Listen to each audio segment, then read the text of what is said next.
Hi കൂട്ടുകാരെ, പുതിയൊരു വീഡിയോയിലേക്ക് എല്ലാവർക്കും സ്വാഗതം. അങ്ങനെ മാഷ് വിനയനെ പൊതിരെ തല്ലാണ് കേട്ടോ. ഒരൊറ്റടിയിൽ വിനയൻ അങ്ങ് തെറിച്ച് വീഴുന്നുണ്ട്. എന്നിട്ട് പറയണേ, നീ എന്നെ കൊന്നിട്ട് വേണം എൻ്റെ മകളെ തൊടാനെന്ന് പറയുമ്പോൾ വിനയനൊന്നും നോക്കില്ല.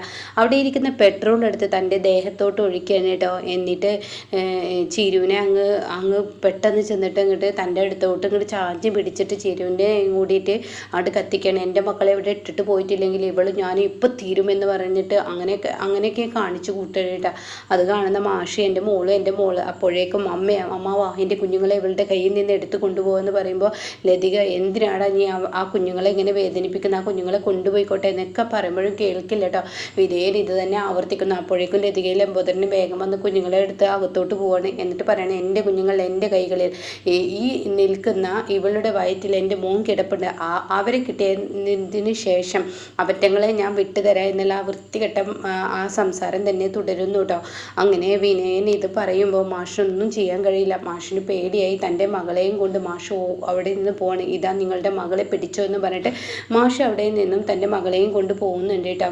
എന്നാൽ ഈ സമയം സത്യനാണെങ്കിലും നേരെ വന്നിരിക്കുന്നത് സുധൻ്റെ അടുത്തോട്ടാണ്. അങ്ങനെ സുധനോട് പറയാണ് കാര്യങ്ങളൊക്കെ. അപ്പോൾ സുധൻ പറയണേ, എന്തിനാ മോളെ ഞാൻ അപ്പോഴത്തെ ദേഷ്യത്തിൽ അങ്ങനെയൊക്കെ വിളിച്ചു പറഞ്ഞെന്ന് കരുതി നീ സുശീലയെ ചോദ്യം ചെയ്യാൻ നിൽക്കരുതായിരുന്നു. അത് കേട്ടോടെ തന്നെ, അച്ഛാ എൻ്റെ വയറ്റിലുള്ള കുഞ്ഞിനെ കുറിച്ചാണ് ഇങ്ങനെയൊക്കെ പറയുന്നത്. എനിക്ക് ജനിക്കാൻ പോകുന്ന കുഞ്ഞ് അത് രാശിയില്ലാത്തതാണ്, അറ്റാക്കാണ് എന്നൊക്കെ ഇങ്ങനെ പറഞ്ഞപ്പോൾ എൻ്റെ മനസ്സിന് എന്തുമാത്രം മുറിവേറ്റു എന്ന് അറിയാച്ചന്. എൻ്റെ കുഞ്ഞിനെയല്ലേ പറയുന്നത്, എന്നെ എന്തോ പറഞ്ഞോട്ടെ, എന്തും ഞാൻ സഹിക്കും എന്നൊക്കെ പറയുമ്പോൾ സത്യം പറയണേ, അവൾ പറഞ്ഞതിൽ യാതൊരു തെറ്റുമില്ല, അവളുടെ അടുത്ത് യാതൊരു തെറ്റും ഉണ്ടായിട്ടില്ല. എൻ്റെ അമ്മയുടെ അടുത്താണ് തെറ്റ്. പക്ഷേ എൻ്റെ അമ്മയുടെ വാശിക്കനുസരിച്ച് ഇവളെ അവിടെ നിർത്താൻ പറ്റില്ല. അപ്പോൾ സത്യം, നീ പറയുന്നത് എൻ്റെ മകളുടെ വയറ്റിലുള്ള കുഞ്ഞ് നശിപ്പിക്കണമെന്നാണോ? അയ്യോ, അത് ഞാൻ പറയില്ല. അതെൻ്റെ കുഞ്ഞാണ്. ഒരിക്കലും ഞാനത് നശിപ്പിക്കാൻ ആവശ്യപ്പെടില്ല. അതൊരിക്കലും ഞാൻ ചെയ്യത്തുമില്ല. കാരണം അതെൻ്റെ കുഞ്ഞാണല്ലോ. അതുകൊണ്ട് ഞാനത് പറയത്തില്ല. അത് പറയണ്ട. അപ്പം നീ എന്താ ഉദ്ദേശിക്കുന്നത്? ഇവളുടെ പ്രസവം കഴിയുന്നത് വരെ ഇവളിവിടെ നിൽക്കട്ടെ എന്നുള്ള തീരുമാനം. അത് കേട്ട ഉടനെ തന്നെ പ്രതിഭ പറയണേ, അയ്യോ സത്യേട്ടാ, അങ്ങനെയൊന്നും പറയല്ലേ. എനിക്ക് സത്യേട്ടനില്ലാതെ ജീവിക്കാൻ കഴിയില്ല. എനിക്ക് സത്യേട്ടനെ വേണം. സത്യേട്ടനെ കാണാതിരിക്കാൻ പറ്റില്ല. നീ പേടിക്കേണ്ട പ്രതിഭ, ഞാൻ നിന്നെ കാണാൻ ഡെയിലി ഇവിടെ വന്നിരിക്കും. ഞാൻ സത്യേട്ടൻ്റെ അമ്മയുടെ എന്ത് റിസ്ക്കും സഹിച്ച് ഞാൻ അവിടെ നിന്നോളാം. അത് ആപത്താണ് പ്രതിഭ. എൻ്റെ അമ്മയുടെ സ്വഭാവം വെച്ച് പലതും ചെയ്തു കൂട്ടും. അമ്മയെ ഒതുക്കാൻ ഒരിക്കലും കഴിയത്തില്ല. അതുകൊണ്ട് തന്നെ നീ ഞാൻ പറയുന്നത് കേൾക്ക്. തൽക്കാലം നീ ഇവിടെ നിൽക്കുക. എൻ്റെ കുഞ്ഞിൻ്റെ സേഫിന് വേണ്ടിയാണ് ഞാൻ നിന്നോട് പറയുന്നത്. 1-2 മാസം കഴിഞ്ഞതിന് ശേഷം എൻ്റെ അമ്മക്ക് പ്രതികാര ബുദ്ധിയും വാശിയൊക്കെ മാറുകയാണെങ്കിൽ ഇനിയും കൊണ്ടുപോയിക്കോളാം എന്ന് പറയുമ്പോൾ സുധനും പറയണം, ശരി മോളെ, അത് ചെയ്യുമെന്ന് പറയാനേട്ടോ. എന്നാൽ ഈ സമയം ഇങ്ങനെ സരോജിനിയാണ് കാണിക്കുന്നത്. സരോജിനി വീട്ടിൽ വന്ന ഉടനെ തന്നെ സരോജിനിയോട് അമ്പിളി ചോദിക്കുകയാണ്, എന്തിനാ ആൻറ്റി ഈ സമയം വന്നിരിക്കുന്നത്? രാത്രികൾക്കുള്ള ഫുഡ് തേയില്ലെങ്കിൽ അച്ഛനുള്ളത് ഞാനുണ്ടാക്കി വെച്ചോളാം. അപ്പോൾ ദയെ കണ്ടിട്ടാണോ? അയ്യോ, ഞാൻ ദയ വിളിച്ചു പറഞ്ഞത് പ്രകാരം വന്നതാണ്. എൻ്റെ സരോജിനി ആൻറ്റി, നിങ്ങൾക്ക് എത്ര കണ്ടാലും കൊണ്ടാലും പഠിക്കില്ല. ഇവളുടെ വായിൽ നിന്ന് നിങ്ങൾക്ക് എന്തെല്ലാം കേട്ടിരിക്കുന്നു. ഇവൾക്ക് വേണമെങ്കിൽ ഇവൾ ഭക്ഷണം ഉണ്ടാക്കിക്കോട്ടെ, അല്ലാതെ എന്ത് ഇവൾക്ക് വേണ്ടിയിട്ടൊന്നും ഇങ്ങോട്ടേക്ക് വരേണ്ട ആവശ്യമില്ല. ആൻറ്റിയെ അവൾ എത്രമാത്രം അപമാനിച്ചിരിക്കുന്നു ഒന്ന് നീ മനസ്സിലാക്കിക്കോ ദയെ. നിങ്ങൾ ഈ വീട്ടിലെ വേലക്കാരിയല്ല എന്ന് ഇവള് മനസ്സിലാക്കട്ടെ എന്ന് പറയണം കേട്ടോ. അത് കേട്ടോടെ തന്നെ സരോജിനി പറയണേ, എൻ്റെ പേരിൽ ഒരു പ്രശ്നം ഉണ്ടാക്കണ്ട. കാരണം ഞാൻ പറയാം, എന്നോട് മാഷ് പറഞ്ഞത് പ്രകാരമാണ് ഞാൻ ഇങ്ങോട്ടേക്ക് വന്നത്. മാഷ് പറഞ്ഞത് പ്രകാരം? അതെന്താ ഈ പറയുന്നത്? അതെ, മാഷ് എന്നോട് പറഞ്ഞു ഇങ്ങോട്ടേക്ക് വരാൻ. കാരണം ചീരുവിനെ ഇങ്ങോട്ടേക്ക് കൊണ്ടുവരുന്നുണ്ടെന്നോ, ചീരുവിനുള്ള ഭക്ഷണം ഉണ്ടാക്കി വെക്കണമെന്ന് അങ്ങനെ എന്തോ പറഞ്ഞു എന്ന് പറയട്ടോ. ഇത് കേൾക്കുന്ന അമ്പിളിയുടെ ഉള്ളിൽ സംശയം വന്നിരിക്കുകയാണ്. എന്തിനാ അപ്പോൾ ചീരു ഇങ്ങോട്ടേക്ക് വരുന്നത് എന്ന സംശയമായിരിക്കുന്നു. അപ്പോഴേക്കും അവിടെ ഉടൻ തന്നെ ഇങ്ങനെ ദയ പറയാണ്, ചേച്ചി ഞാൻ സംശയിച്ച പോലെ തന്നെ സംഭവിച്ചിരിക്കുന്നു. ആ സ്വർണം ഉണ്ടല്ലോ, അത് റോൾഡ് ഗോൾഡാണ്. കന്യാശ്ശേരി മനയിൽ നിന്ന് കിട്ടിയ ആ സ്വർണം പഴയ കാലത്ത് ചെമ്പ് കൂട്ടി ഉണ്ടാക്കുന്ന സ്വർണം അത്രേ. അതിൽ ഒരു മാറ്റി കുറഞ്ഞ സ്വർണ്ണമായതുകൊണ്ട് തന്നെ അതിൽ നിന്ന് ഒന്നും കിട്ടത്തില്ല എന്നാണ് പറഞ്ഞു കേട്ടത്. അത് വിൽക്കാനോ പണയം വെക്കാനോ ഉരുക്കാനോ ഒന്നിനും തന്നെ പറ്റത്തില്ല എന്നാണ് എന്നോട് പറഞ്ഞത്. അത് വിനയൻ അറിഞ്ഞോ? വിനയൻ എങ്ങനെ ഇതറിഞ്ഞു? അല്ല, വിനയേട്ടൻ ഇങ്ങനെ കച്ചവടം ചെയ്യുന്നെന്നോ അനുചേച്ചിയുടെ സ്വർണം വാങ്ങുന്നെന്നോ അത് രണ്ടും കൂടിയിട്ട് ഒരു ബിസിനസ് തുടങ്ങുക എന്നൊക്കെ തീരുമാനിച്ചതാണ്. ആ സമയം അവരുടെ അമ്മാവൻ പണം കൊടുത്തോന്നോ ഇത് വിൽക്കാൻ പറ്റാത്തതുകൊണ്ട് ലോക്കറിൽ വെച്ചതെന്നൊക്കെ പറഞ്ഞു കേട്ടിരുന്നു. പക്ഷേ അത് ആ സത്യാവസ്ഥ അറിഞ്ഞപ്പോൾ വിനയേട്ടൻ ഭ്രാന്ത് പിടിച്ചിട്ടുണ്ടാവും. മൂപ്പര അങ്ങനെയാണല്ലോ, മൂപ്പരയുടെ കാര്യം നടന്നില്ലെങ്കിൽ മൂപ്പരയുടെ സ്വഭാവം അങ്ങ് മാറുമല്ലോ എന്നുള്ള ആ ഒരു വാക്കുകളൊക്കെ ഇങ്ങനെ പറയാൻ കേട്ടോ. അപ്പോൾ അത് കേൾക്കുന്നതിനോട് കൂടിയിട്ട് അമ്പിളിക്ക് ഇങ്ങനെ പേടി വരാണ്. എങ്ങനെ ഇപ്പോൾ ഇത് ലംബോദരൻ അറിഞ്ഞു? അതാണ് എനിക്ക് മനസ്സിലാവാത്തത്. നീ പറഞ്ഞോ? ഇല്ല, ഞാൻ അനുചേച്ചിയോടും ചിരിച്ചേച്ചിനോടും പറഞ്ഞു എന്നല്ലാതെ അയാളോട് പറഞ്ഞു. അപ്പോൾ അയാൾ ചെക്ക് ചെയ്തോ? അയാളല്ല ചെക്ക് ചെയ്തത്, ഞാനാണിത് ചെക്ക് ചെയ്തത് എന്നൊക്കെ എന്നെ പറയുന്നുണ്ട്. അതിനൊരു മാല പൊട്ടിയത് കൊണ്ട് ഞാൻ വിളക്കിക്കാൻ കൊണ്ടുപോയപ്പോഴാണ് ഈ സത്യങ്ങൾ അറിഞ്ഞത്. എന്നാലും ലംബോദരൻ എങ്ങനെ അറിഞ്ഞത്? അതൊന്നും എനിക്കറിയില്ല ചിരിച്ചേച്ചി, അതിൻ്റെ പേരിലായിരിക്കും ഒരു പക്ഷേ ഇങ്ങോട്ടേക്ക് വരുന്നതെന്ന് പറയുമ്പോൾ വണ്ടി മുറ്റത്ത് വന്ന് നിൽക്കുന്നു കേട്ടോ. അപ്പോഴേക്കും ഇവർ ഇറങ്ങിച്ചില്ല. ചിരിച്ചേച്ചി ആ വായോ എന്നൊക്കെ ഇങ്ങനെ ചോദിക്കുകയാണ്, പറയാണ് കേട്ടോ, അങ്ങോട്ട് കയറി വാ എന്നൊക്കെ ഇങ്ങനെ പറഞ്ഞിട്ട്, കുഞ്ഞുങ്ങൾ എവിടെ? അപ്പം നിൻ്റെ ഉണ്ണിക്കുട്ടൻ എവിടെ? അത് അവൻ്റെ അച്ഛൻ്റെ വീട്ടിലുണ്ട്. എന്നാ എൻ്റെ മക്കളും അവരുടെ അച്ഛൻ്റെ വീട്ടിലുണ്ട് എന്ന് പറയണം കേട്ടോ. അങ്ങനെ അകത്തോട്ട് കയറിച്ചില്ലാണ്. ഈ സമയം ചിരു എന്താ ഇങ്ങനെ സംസാരിക്കുന്നത് ഇതിലാണ് നിൽക്കുന്നത്. പിന്നീട് അമ്പിളിക്ക് ഒരിട്ട് കൊട്ട് കൊടുക്കുന്നുണ്ട് കേട്ടോ. എനിക്കെന്തായാലും കൂട്ട് ഇനി ചിരിച്ചേച്ചി ഉണ്ടല്ലോ എന്നുള്ള ആ ഒരു കൊട്ടും കൊടുക്കുന്നുണ്ട് കേട്ടോ.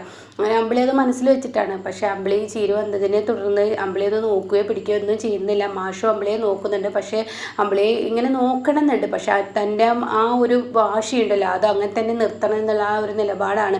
ഉള്ളിൽ സ്നേഹമുണ്ട്, പക്ഷെ അത് പുറത്ത് കാണിച്ചു കഴിഞ്ഞാൽ തീർച്ചയായും പഴയതുപോലെ അവിടുത്തെ എല്ലാ പണികളും തൻ്റെ തലയിൽ വരും എന്ന് മനസ്സിലാക്കുന്നത് കൊണ്ട് തന്നെ അമ്പിളി അങ്ങനെ നിന്ന് പോവാണ് കേട്ടോ. അങ്ങനെ അമ്പിളി അങ്ങനെ മാഷ് നോക്കുന്നുണ്ട്. അപ്പോൾ സരോജിനി ഒരു ഗ്ലാസ് വെള്ളം മാഷിന് കൊടുക്കട്ടെ. അപ്പോൾ ഉടൻ തന്നെ ചിരുവിന് ഒരു ഗ്ലാസ് വെള്ളം കൊടുക്കുകയെന്ന് പറയുന്നത്. അപ്പോൾ ചിരു വെള്ളം വാങ്ങുന്ന സമയത്ത് അമ്പിളി തിരിഞ്ഞ് നോക്കുന്നില്ല. അത് കാണുന്നത് ചിരുവിന് സങ്കടമാവുകയാണ്. അങ്ങനെ ചിരു ചോദിക്കുകയാണ്, എന്താ അമ്പിളി ചേച്ചി, എന്നെ കണ്ടിട്ട് ഒരു മൈൻഡ് പോലും ഇല്ലാത്ത അമ്പിളി ചേച്ചിക്ക്, അമ്പിളി ചേച്ചി എന്താ ഇങ്ങനെയെന്ന് പറയുമ്പോൾ, ആഹാ, അപ്പോൾ എൻ്റെ ചിരി ചേച്ചി അറിഞ്ഞില്ല, അമ്പിളി ചേച്ചി മൊത്തം മാറി, ഈ വീട് 2 അടുക്കളയായി മാറിയിരിക്കുന്നു. എന്ത്? ഈ വീട് 2 അടുക്കളയായി മാറിയിരിക്കുന്നു എന്നാ? എന്തൊക്കെയാണ് ഈ പറയുന്നത്? അതെ, ഈ വീട് 2 അടുക്കളയായി മാറിയിരിക്കുന്നു. അച്ഛന് വേറെ, അമ്പിളി ചേച്ചിക്ക് വേറെ. ഇതിന് ഇവിടെ ആരാ ഉള്ളത്? അച്ഛനും അമ്പിളി ചേച്ചി മാത്രമല്ലേ ഉള്ളൂ. അപ്പോൾ ഉടൻ തന്നെ അത് ആര് പറഞ്ഞതേ, ഇവിടെ അച്ഛനും അമ്പിളി ചേച്ചി മാത്രമല്ലേ ഉള്ളൂ എന്ന്? നീ വന്നില്ലേ? ചിരു വന്നില്ലേ? നീ വന്നില്ല. അപ്പം നിങ്ങൾക്കൊക്കെ ഭക്ഷണം ഉണ്ടാക്കാൻ പഴയതുപോലെ അമ്പിളിക്ക് കഴിയില്ല. കാരണം അമ്പിളിക്ക് ഒരുപാട് ചുറ്റുപാടുകളുണ്ട്. അമ്പിളിയുടെ ജോലി ചെയ്യണ, അതിനിടയ്ക്ക് നമുക്കൊക്കെ വെച്ചുണ്ടാക്കി തരാൻ അമ്പിളിക്ക് പറ്റത്തില്ല. അപ്പം ഞാൻ തീരുമാനിച്ച കാര്യമാണ്, അവളുടെ പണി നോക്കട്ടെ, 2 പേർക്കുള്ള ഭക്ഷണം 2 അടുക്കളയായാലും കുഴപ്പമില്ല എന്നുള്ള തീരുമാനം ഞാൻ എടുത്തതാണെന്ന് പറയണേട്ടാ. ആ സമയം ഇത് കേൾക്കുന്ന ചീരുവിന് ഇത് വിശ്വസിക്കാൻ കഴിയുന്നില്ല. എന്നാലും അമ്പിളി ചേച്ചിയിൽ നിന്ന് ഇങ്ങനെയൊന്നും വരുന്നു ഞാൻ ഒരിക്കലും പ്രതീക്ഷിച്ചില്ല.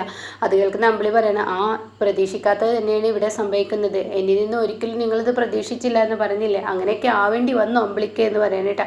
അങ്ങനെ മാഷി അകത്തോട്ട് പോകുന്ന സമയത്ത്, ഒരു കാര്യം ഞാൻ മറന്നുപോയി, എല്ലാവരും കേൾക്കാനാണ്. അതെ, ഈ വീടിൻ്റെ പാതി ഷെയർ ഇനി മുതൽ അമ്പിളിക്കായിരിക്കും. അത് കേൾക്കുന്ന അമ്പിളിയുടെ മനസ്സിൽ ഡബിൾ ലോഡ് പൊട്ടിയിട്ടോ. അപ്പോൾ ഉടൻ തന്നെ, എന്താ അച്ഛൻ പറഞ്ഞത്? ദയ ചോദിക്കാണ്. ഞാൻ പറയുന്നത് നീ കേട്ടില്ലേ? പാതി ഷെയർ നിങ്ങൾക്കെല്ലാവർക്കും, പാതി ഷെയർ അമ്പിളിക്കാണ്. എന്താ അച്ഛ ഈ പറയുന്നത്? അച്ഛൻ്റെ അവകാശം അതെല്ലാ മക്കൾക്കും ഒരുപോലെ തുല്യമല്ലേ? അത് നീ എൻ്റെ അവകാശത്തെക്കുറിച്ച് ചോദിക്കാനാണോ ഇങ്ങോട്ടേക്ക് വന്നത്? അതിനാണോ നീ വന്നത്? അത് കേൾക്കുന്ന ദയ ഒന്ന് ഞെട്ടിപ്പോവാണ് കേട്ടോ. ഈശ്വര, പെട്ടല്ല എന്നുള്ള ഭാവത്തിൽ. എന്നിട്ട് പറയണേ, നീ അവകാശം ചോദിക്കാനാണ് വന്നതെങ്കിൽ അത് വേണ്ട. ഇനിയിപ്പോൾ നീ എന്നെ എതിർത്തിട്ട് നിനക്ക് അവകാശം ചോദിക്കണമെന്നുണ്ടോ? അതുണ്ടെങ്കിൽ അന്ന് കാണട്ടെ എന്നും പറഞ്ഞിട്ട് മാഷ് അകത്തോട്ട് കയറി പോകുമ്പോൾ ഉടൻ തന്നെ ചിരിച്ചേച്ചി, ഇതങ്ങനെ വിടാൻ പറ്റില്ല, നമുക്കിതിനെ ഒപ്പം നിൽക്കണമെന്ന് പറഞ്ഞ ഉടൻ തന്നെ ചീര് പറയണേ, എനിക്ക് ഇന്നേ വരെ അച്ഛനെ എതിർത്തിട്ടുള്ള പരിപാടിയില്ല, അതിന് ഞാൻ നിൽക്കത്തൂല എന്ന് പറഞ്ഞിട്ട് ചീരോകത്തോട്ട് പോകുമ്പോൾ അമ്പിളി വിജയിച്ചു. അതുകൊണ്ട് തന്നെ ദയ ഇങ്ങനെ നോക്കുകയാണ് കേട്ടോ.